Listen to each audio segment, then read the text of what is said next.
Ongi etorri segi protan txokora, gaurkoan gurekin Eneko Lujambio ongi etorri. Txaldan. Bueno, Eneko Wellness Formation aritu da nirekin lanean, eta goazen entzutea, ea zer dion berak eta nola pasa duen formakuntza eta bere esperientzia. Eneko, konta iguzu, nolakoa zen zure egoera formakuntza egin aurretik? Formakuntza egin aurretikan, gertatzi zedana da zen oso urduri estresatu egiten nintzen oso errex, oposaketa prepatzeko garaien, eta orduan horrek nire burua estutzea eragite zian ez, eta enakin nola gestionatu hori dana, emozio hori dana. Eta, formakuntza behin bukatu ondoren, egia esan, sentitzen dut, beste modu batea, gestionatzen ditutela emozio horiek, ikasi dutela gestionatzen, eta beste lasaitasun batekin hartzen ditut gauzak.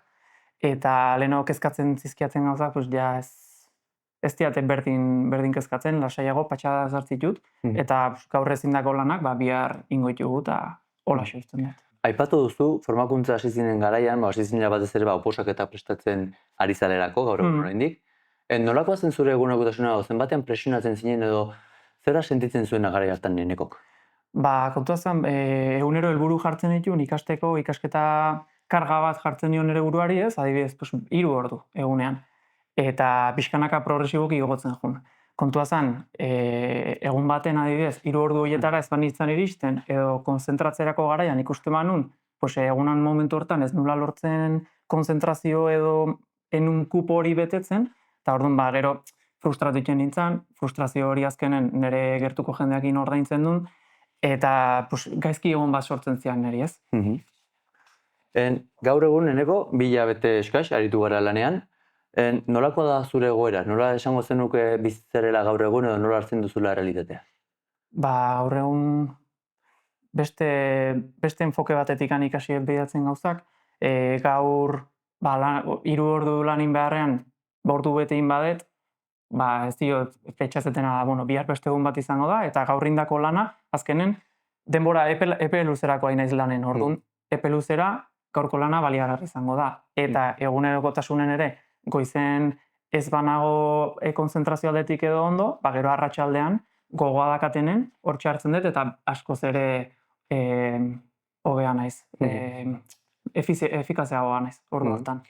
Aipatu duzu, efikazagoa sentitzen zarela. Eta mentalmente, automatikoki, mezu horiek ematea zure buruari, hau da, horiek iristeak, horrek nola sentierazten dizu? Alde batetik osorik, beteta. Ze azkenen, oposaketa baten helburu bezala jartzen duzu, azterketa eguna eta dana ondo inbarra eta marratera helburu hori hortzeko. Baina, horrek bai autoexigentza bat sortzen dizu eta estresa bat sortzen dizu. Eta azkenen bakarrikan helburu hortan zentratzen zea eta helburu horrek beste aldeetikan presio hori dakar. Orduan, ikasi detena da gestionatzen eta helburu hortan zentratu beharrean egunerokotasuna gozatu, disfrutatu eta horrela ikasketa prozesu hori ere erresago disfrutatzen duzu, hainbesteko presio edo karga eduki gabe, mentalki. Aipatu duzu, asko autoexigitzen zinela, asko presionatzen zinela, eta gaur egun beteago, osoago sentitzen zela eta lasaiago. Zein izan da zuretzako formakuntzako gakoa hori lortzeko?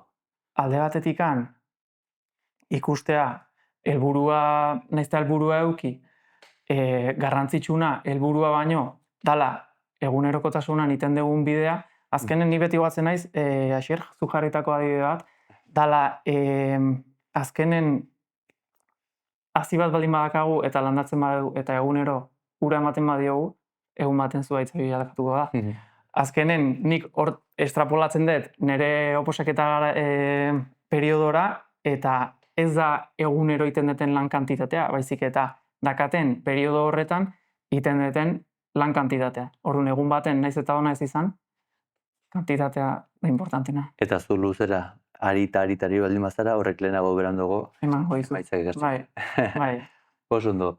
Eneko, zer esango zeniok ez duk, gaur egun hor begira dugun baten bati, eta ari dena zure periodo hori pasatzen ez, barruko autoexigentzia hori, presio hori, igual oposaketa prestatzen ari da, edo azterketa importante bat, edo lanpostu bat du jokuan, edo kompetizio deportibo importante bat du, eta ez da lasai sentitzen ari da presionatzen bere burua, ez dago lasai, nervioso dago, autoexigitzen ari da, eta ze mezu emango zeniokezu, ze aholku?